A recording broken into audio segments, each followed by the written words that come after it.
Hello दोस्तों, आप सभी का स्वागत है आप सभी के अपने यूट्यूब चैनल रेनू स्टडी 9 पर। दोस्तों, आज हम हिंदी साहित्य इतिहास लेखन की परंपरा के बारे में देखेंगे और देखेंगे कि कौन से वैज्ञानिक ने कौन से रचनाकार ने इस परंपरा में क्या क्या लिखा है और इनके मुख्य तथ्यों के बारे में हम देखेंगे। तो चलिए शुरू करते हैं इसी के साथ आज की वीडियो। और ये जितने भी पॉइंट्स हैं ये सभी हिंदी साहित्य से बनने वाले किसी भी कॉम्पिटिटिव एग्ज़ाम हो या फिर नेट जेआरएफ हो या फिर टीजीटी पीजीटी हो, केवीएस एनवीएस हो, इसमें जब भी कभी हिंदी साहित्य से क्वेश्चन बनते हैं तो इस टॉपिक से क्वेश्चन ज़रूर बार बार हमें देखने के लिए मिलते हैं।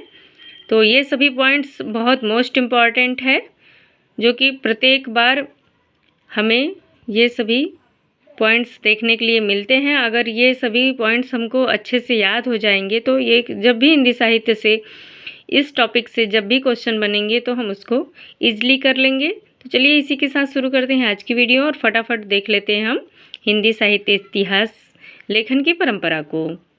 तो पॉइंट नंबर 1 है, हिंदी साहित्य के इतिहास लेखन का सबसे पहला प्रयास किसने किया? तो हिंदी साहित्य के इतिहास लेखन का सबसे पहला प्रयास फ्रेंच विद्वान गारसा द तासी ने किया। अगला पॉइंट देख लेते हैं हम। गारसा द तासी ने अपनी पुस्तक की रचना किस भाषा में की? तो गारसा द तासी ने अपनी पुस्तक की रचना फ्रेंच भाषा में की। देखिए दोस्तों, क्वेश्चन ऐसे ही बनते हैं। तासी ने अपनी पुस्तक का नाम क्या रखा है? तो तासी ने अपनी पुस्तक का नाम इस्तवार द ला लिटरेच्यूर एंदुई हिंदुस्तानी रखा है। यानी कि गारसा द तासी ने जो अपनी पुस्तक का नाम रखा था उसका नाम था इस्तवार द ला लिटरेच्यूर एंदुई हिंदुस्तानी। अगला पॉइंट देख लेते हैं हम यह पुस्तक 2 भागों में विभक्त है। यानी कि जो इस्तवार द ला लिटरेच्यूर एंदुई हिंदुस्तानी पुस्तक है वह 2 भागों में विभक्त है, जिसका प्रकाशन क्रमशः पहला जो भाग है उसका प्रकाशन हुआ था इस्तवार द ला लिटरेच्यूर एंदुई हिंदुस्तानी का पहला प्रकाशन वर्ष है 1839 ईस्वी तथा इस्तवार द ला लिटरेच्यूर एंदुई हिंदुस्तानी का दूसरे भाग का प्रकाशन वर्ष है 1847 ईस्वी। यह ग्रंथ ग्रेट ब्रिटेन और आयरलैंड की प्राच्य साहित्य अनुवादक समिति की ओर से पेरिस में मुद्रित किया गया। यानी कि जो इस्तवार द ला लिटरेच्यूर एंदुई हिंदुस्तानी पुस्तक है यह ग्रंथ ग्रेट ब्रिटेन और आयरलैंड की प्राच्य साहित्य अनुवादक समिति की ओर से पेरिस में मुद्रित किया गया। इसका मुद्रण कहाँ से किया गया? तो पेरिस में किया गया यहाँ पे। और अगला पॉइंट हम देख लेते हैं।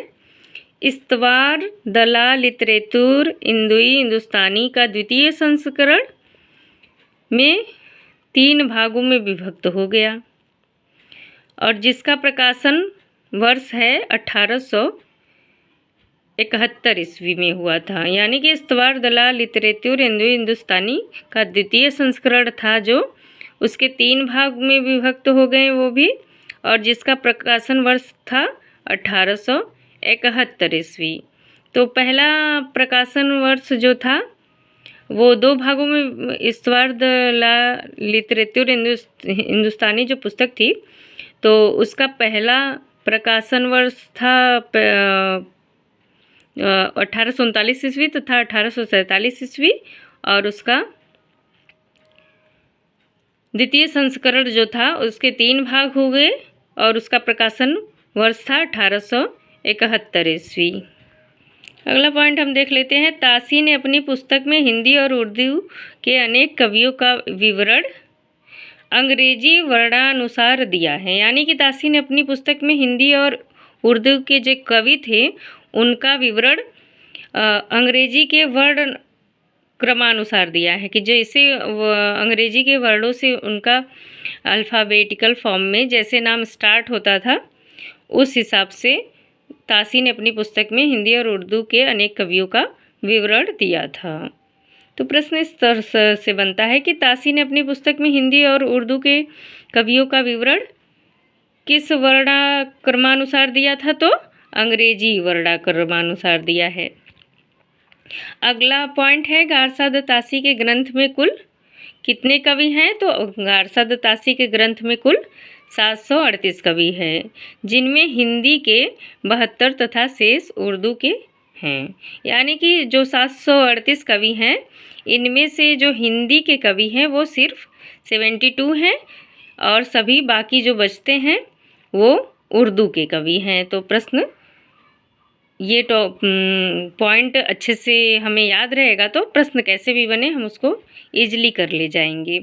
अगला पॉइंट है, डॉक्टर लक्ष्मी सागर वार्ष्णेय ने तासी के ग्रंथ का हिंदी अनुवाद हिंदुई साहित्य का इतिहास नाम से प्रकाशन सन 1952 ईस्वी में करा। यानी कि लक्ष्मी सागर वार्ष्णेय ने तासी के ग्रंथ का जो उनका इस्तवार दला लिटरेतुर हिंदुई हिंदुस्तानी जो ग्रंथ था तासी का, उसका हिंदी में अनुवाद करवाया था और उसका नाम रखा था हिंदुई साहित्य का इतिहास, और इसका प्रकाशन वर्ष था 1952 ईस्वी। तो पॉइंट अच्छा है कि लक्ष्मी सागर वार्ष्णेय ने तासी के ग्रंथ का हिंदी अनुवाद हिंदुई साहित्य का इतिहास नाम से प्रकाशन सन 1952 ईस्वी में कराया। अगला पॉइंट है, तासी की पुस्तक इस्तवार दला लिटरेत्यूर हिंदुई हिंदुस्तानी में हिंदुई के लिए हिंदवी यानी कि हिंदी और हिंदुस्तानी के लिए हिंदुस्तानी के लिए हिंदुस्तानी या उर्दू अर्थ प्रयुक्त होता है। तो इसमें बहुत अच्छे से ये पूछ लिया जाएगा कि तासी की पुस्तक इस्तवार दला लिटरेतुर हिंदुई हिंदुस्तानी में हिंदुई के लिए क्या प्रयुक्त हुआ और हिंदुस्तानी के लिए क्या प्रयुक्त हुआ। तो अगर हमें पॉइंट अच्छे से याद रहेगा तो हम उस क्वेश्चन को ईजिली से कर ले जाएंगे। इसलिए अगर हम इस वीडियो को बार बार रिपीट करके देखेंगे तो हमको ये सभी पॉइंट्स अच्छे से याद हो जाएंगे और हम इसके प्रश्न भी बना के आप लोगों को बता सकते थे, पर उसमें टाइम बहुत ज़्यादा ख़राब होगा, इसलिए हम इसी में इसके क्वेश्चन का डिस्कस करते चल रहे हैं और हम पॉइंट को कवर कर दे रहे हैं। अगला पॉइंट है, हिंदी साहित्य ऐतिहासिक लेखन की परंपरा में हिंदी भाषा में लिखा प्रथम ग्रंथ कौन सा है? तो हिंदी साहित्य ऐतिहासिक लेखन की परंपरा में हिंदी भाषा में लिखा प्रथम ग्रंथ श्री महेश दत्त शुक्ल द्वारा रचित भाषा काव्य संग्रह है। यानी कि हिंदी साहित्य ऐतिहासिक लेखन की परंपरा में हिंदी भाषा में लिखा प्रथम ग्रंथ भाषा काव्य संग्रह है और भाषा काव्य संग्रह की रचना महेश दत्त शुक्ल द्वारा की गई। यानी कि ऐसे भी प्रश्न बन सकता है कि भाषा काव्य संग्रह की रचना किसने की? तो भाषा काव्य संग्रह की रचना महेश दत्त शुक्ल द्वारा की गई और जो कि हिंदी भाषा में लिखा प्रथम ग्रंथ है। ये जो ग्रंथ है हिंदी साहित्य ऐतिहासिक लेखन की परंपरा में हिंदी भाषा में लिखा प्रथम ग्रंथ है। ये हमेशा पॉइंट याद होना चाहिए कि किस पॉइंट में किस तथ्य से जुड़ा हुआ प्रश्न है और उसका हमें आंसर क्या देना है। तो इस तरह से हमें ये एक एक छोटे छोटे पॉइंट्स हैं जिसका हमें अच्छे से अध्ययन करना है और उस पर ध्यान रखना है कि ये किस लिए है। आगे हम देख लेते हैं कि भाषा काव्य संग्रह का प्रकाशन सन 1873 ईस्वी में नवल किशोर प्रेस लखनऊ से हुआ। यानी कि जो भाषा काव्य संग्रह का प्रकाशन है वो है 1873 ईस्वी और इसका जो नवल किशोर प्रेस लखनऊ से हुआ। इसका प्रकाशन भाषा काव्य संग्रह का प्रकाशन 1873 ईस्वी में नवल किशोर प्रेस से लखनऊ से हुआ। और अगला पॉइंट है, शिव सिंह सेंगर ने शिव सिंह सरोज नाम से हिंदी भाषा में दूसरा महत्वपूर्ण इतिहास ग्रंथ रचा। यानी कि शिव सिंह सेंगर जी ने शिव सिंह सरोज नाम से हिंदी भाषा में दूसरा महत्वपूर्ण इतिहास ग्रंथ लिखा था। और अगला पॉइंट है, शिव सिंह सरोज का प्रकाशन 1883 ईस्वी में हुआ। यानी जो शिव सिंह सेंगर द्वारा रचित इतिहास ग्रंथ है शिव सिंह सरोज, उसका प्रकाशन वर्ष 1883 ईस्वी है। और अगला पॉइंट है, शिव सिंह सरोज में एक सहस्त्र यानी कि 838 कवि, लगभग 838 कवि, भाषा कवियों का जीवन चरित्र तथा उनकी कविताओं के उदाहरण दिए गए हैं। जो शिव सिंह सरोज नामक इतिहास ग्रंथ है, इसमें एक सहस्त्र यानी कि 838 कवि, भाषा कवियों का जीवन चरित्र तथा उनकी कविताओं के उदाहरण दिए गए हैं। अगला पॉइंट है, सन 1888 ईस्वी में एशियाटिक सोसाइटी ऑफ बंगाल की पत्रिका के विशेषांक के रूप में ग्रियर्सन द्वारा रचित the modern vernacular literature of Hindustan का प्रकाशन हुआ। बहुत अच्छी पॉइंट्स है ये सभी के सभी एकदम मोस्ट इम्पॉर्टेंट है। ये सभी पॉइंट्स बार बार हमें एग्ज़ाम में देखने के लिए मिलते हैं, चाहे नेट जेआरएफ हो गया, हिंदी नेट जेआरएफ हो गया, या फिर टीजीटी पीजीटी हो गया, या फिर केवीएस एनवीएस, या फिर अन्य कॉम्पिटिटिव एग्ज़ाम। ये सभी इतने महत्वपूर्ण टॉपिक्स हैं कि जो बार बार हमें एग्ज़ाम में इनमें से कुछ न कुछ तो ज़रूर आता है। 100% श्योर है कि कुछ न कुछ इसमें से ज़रूर आता है। तो हम देख लेते हैं, सन 1888 ईस्वी में एशियाटिक सोसाइटी ऑफ बंगाल की पत्रिका के विशेषांक के रूप में ग्रियर्सन द्वारा रचित the modern vernacular literature of Hindustan का प्रकाशन हुआ। अगला पॉइंट है, जॉर्ज ग्रियर्सन द्वारा रचित the modern vernacular literature of Hindustan को सच्चे अर्थों में हिंदी साहित्य का पहला इतिहास ग्रंथ माना जाता है। यानी कि सच्चे अर्थों में हिंदी साहित्य का पहला इतिहास ग्रंथ कौन सा है?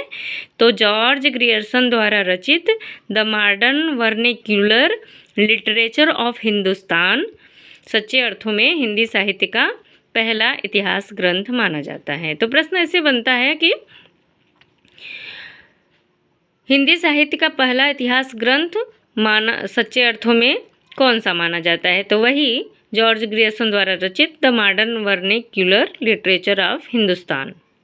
अगला पॉइंट है, ग्रियर्सन ने अपने ग्रंथ में 952 कवियों को शामिल किया। तो प्रश्न ऐसे बनता है कि ग्रियर्सन ने अपने ग्रंथ में कितने कवियों को शामिल किया? तो 952 कवियों को शामिल किया था। अगला पॉइंट है, डॉक्टर किशोरी लाल गुप्त ने the modern vernacular literature of Hindustan का हिंदी साहित्य का प्रथम इतिहास शीर्षक से हिंदी अनुवाद किया, जिसका प्रकाशन सन 1957 ईस्वी है। तो हिंदी साहित्य का प्रथम इतिहास शीर्षक से हिंदी अनुवाद किया था इन्होंने, जिसका प्रकाशन सन 1957 ईस्वी है। डॉक्टर किशोरी लाल गुप्त ने the modern vernacular literature of Hindustan का हिंदी साहित्य का प्रथम इतिहास शीर्षक से हिंदी अनुवाद किया। अगला पॉइंट हम देख लेते हैं, ग्रियर्सन ने कवियों और लेखकों का कालक्रमानुसार वर्गीकरण तथा उनकी प्रवृत्तियों को स्पष्ट किया। यानी कि ग्रियर्सन ने कवियों और लेखकों का कालक्रमानुसार वर्गीकरण किया था और उनकी प्रवृत्तियों का अर्थ होता है विशेषताएं, तो को स्पष्ट किया था, कालक्रमानुसार किया था वर्गीकरण ग्रियर्सन ने। बार बार क्वेश्चन बनते हैं कि किस लेखक ने कवियों और लेखकों को कालक्रम के अनुसार वर्गीकरण किया था? तो ग्रियर्सन ने किया था। अगला पॉइंट हम देख लेते हैं, विभिन्न युगों की काव्य प्रवृत्तियों की व्याख्या करते हुए उनसे संबंधित सांस्कृतिक परिस्थितियों व प्रेरणा स्रोतों का उद्घाटन किया। यानी कि ग्रियर्सन ने विभिन्न युगों की काव्य प्रवृत्तियों की व्याख्या करते हुए उनसे संबंधित सांस्कृतिक परिस्थितियों व प्रेरणा स्रोतों का भी उद्घाटन किया था।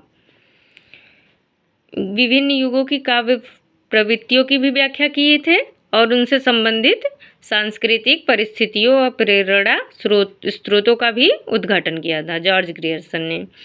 और अगला पॉइंट हम देख लेते हैं। प्रस्तुत ग्रंथ को विभिन्न काल खंडों में विभक्त किया गया है तथा प्रत्येक अध्याय काल विशेष का सूचक है। जो जॉर्ज ग्रियर्सन द्वारा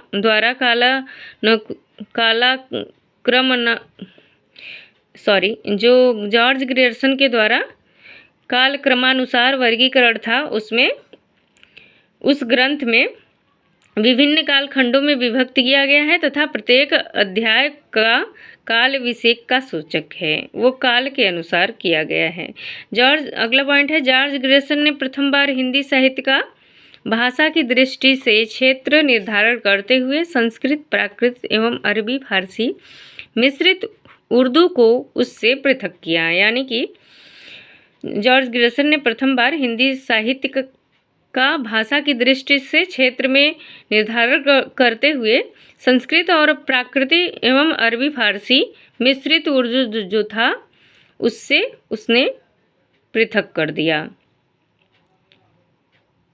और अगला पॉइंट हम देख लेते हैं, हिंदी साहित्य के विकास क्रम का निर्धारण चारण काव्य, धार्मिक काव्य, प्रेम काव्य, दरबारी काव्य के रूप में किया गया। यानी कि हिंदी साहित्य के विकास का जो क्रम था, चारण काव्य था, निर्धारण चारण काव्य, धार्मिक काव्य और प्रेम काव्य दरबारी काव्य के रूप में किया गया है ये। तो प्रश्न ऐसे बनता है कि हिंदी साहित्य के विकास का क्रम दरबारी काव्य के रूप में किया गया है, तो चारण काव्य और धार्मिक काव्य और प्रेम काव्य का निर्धारण किया गया। अगला पॉइंट हम देख लेते हैं। अगला पॉइंट है, मिश्र बंधुओं ने मिश्र बंधु विनोद नामक इतिहास ग्रंथ की रचना की। जो मिश्र बंधु थे वो तीनों भाई थे, इनको मिश्र बंधु विनोद के नाम से संबोधित किया जाता है और मिश्र बंधुओं ने मिश्र बंधु विनोद नामक इतिहास ग्रंथ की रचना की। मिश्र बंधुओं में गणेश बिहारी, श्याम बिहारी तथा सुखदेव बिहारी मिश्र आते हैं। तो ये जो इनका नाम है, मिश्र बंधु थे, ये तीनों भाई थे और इनका नाम है गणेश बिहारी, श्याम बिहारी तथा सुखदेव बिहारी मिश्र है। तो देखिए बहुत बार क्वेश्चन बन जाते हैं कि इनमें से मिश्र बंधु कौन हैं, तो 3 नाम दे देंगे और एक चौथा नाम भी दे देगा। तो कौन नहीं है दे देगा कि इनमें से मिश्र बंधु कौन नहीं है, तो ये तीनों नाम दे देगा और एक अन्य नाम दे देगा। तो इनका नाम अगर याद रहेगा तो आपका वह क्वेश्चन छूटेगा नहीं, आप उसको बिल्कुल भी ईजिली से और सही ढंग से कर पाएंगे, आपका नंबर उसमें कटेगा नहीं। भाई 1 नंबर बहुत होता है, इसलिए हमें हर क्वेश्चन और हर पॉइंट पे ध्यान देना है, क्योंकि एक एक क्वेश्चन और एक एक पॉइंट मिलकर पूरे क्वेश्चन बनते हैं। इसलिए सभी क्वेश्चन हमेशा ही सभी क्वेश्चन और पॉइंट्स इम्पॉर्टेंट ही हैं, इसलिए हम इसको अच्छे से देखते हैं। किसी को भी हल्के में नहीं लेना है भाई, अच्छे से पढ़ना है, तैयारी अच्छे से करना है, क्योंकि भाई पेपर देते हैं जब हम बैठते हैं तो हमें ये फील ना हो कि हमें कुछ नहीं आ रहा है। हम अच्छी मेहनत किए रहेंगे तो हमें अच्छे से आएगा, तो हम प्रश्न के उत्तर को भी अच्छे से कर लेंगे। और भाई क्वेश्चन करने के बाद तो अगर अपना पेपर अच्छा जाता है तो खुशी सबको मिलती है, इसलिए अगर आपको अच्छी खुशी चाहिए तो उस तरह से आपको मेहनत भी करनी पड़ेगी।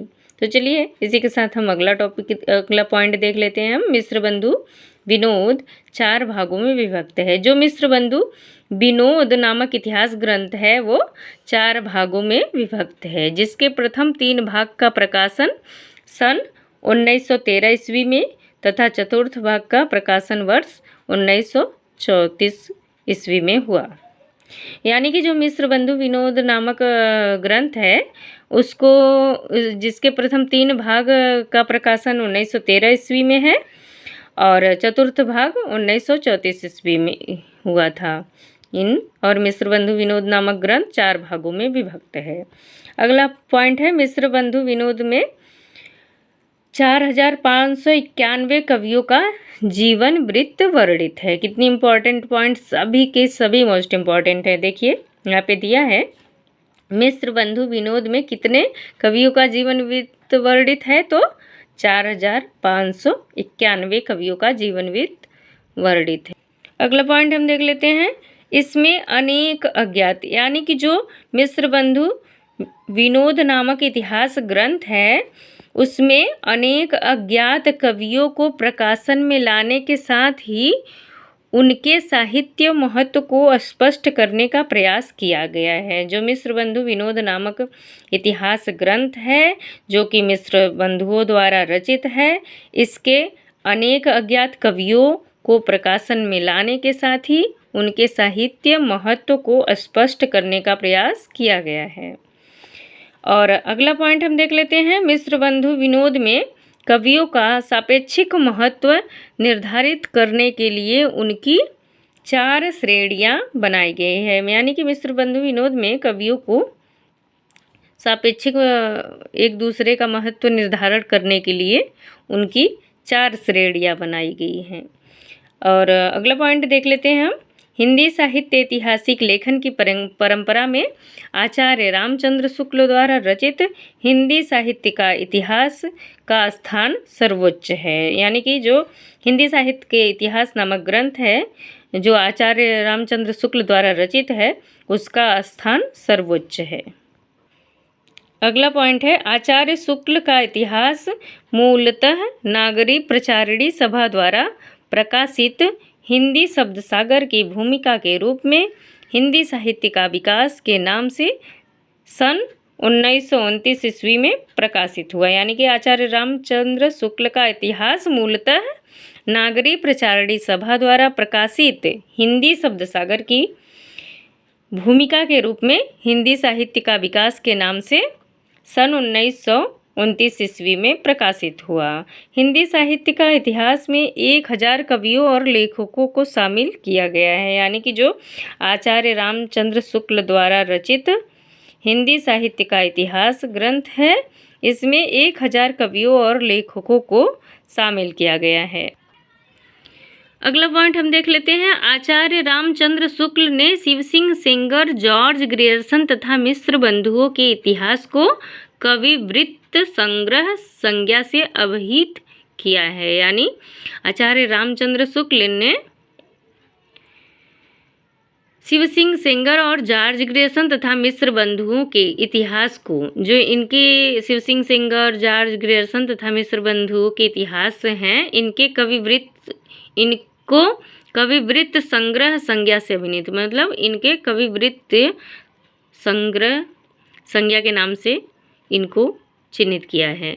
अगला हम देख लेते हैं पॉइंट, आचार्य शुक्ल ने लिखा है, जबकि प्रत्येक देश का साहित्य वहाँ की जनता की चित्तवृत्ति का संचित प्रतिबिंब होता है, तब यह निश्चित है कि जनता की चित्तवृत्ति के परिवर्तन के साथ साथ साहित्य के स्वरूप में भी परिवर्तन होता चला जाता है।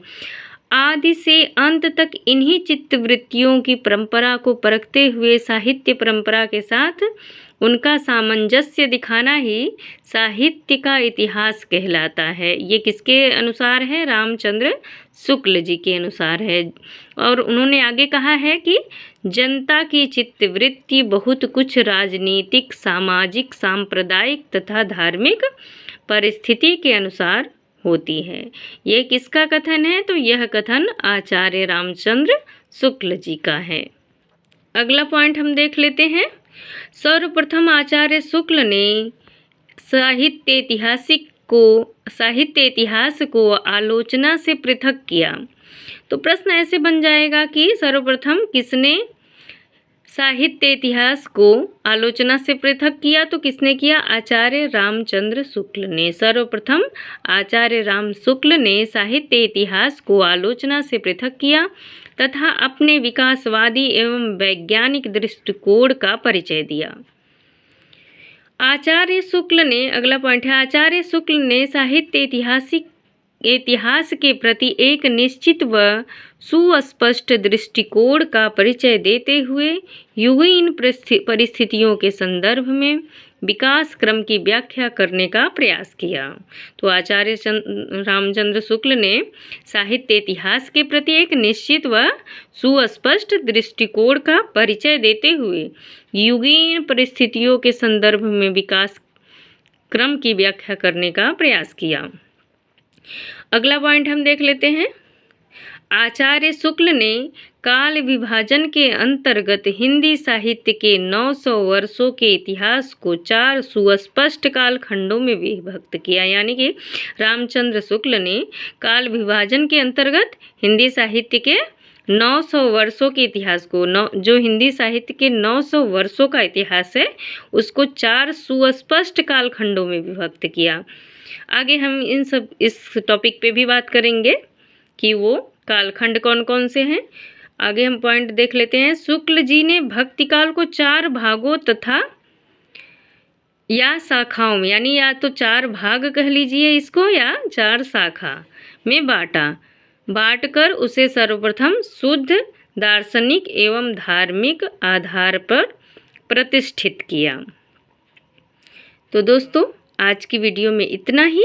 नेक्स्ट वीडियो में हम हिंदी साहित्य से जुड़े हुए नेक्स्ट टॉपिक पे बात करेंगे और ये जितने भी टॉपिक्स हैं सब के सब 100% बहुत ही महत्वपूर्ण हैं और इनमें से क्वेश्चन आपको बार बार जब भी हिंदी साहित्य के इतिहास से क्वेश्चन बनेंगे तो आपको इनमें से क्वेश्चन ज़रूर देखने के लिए मिलेंगे।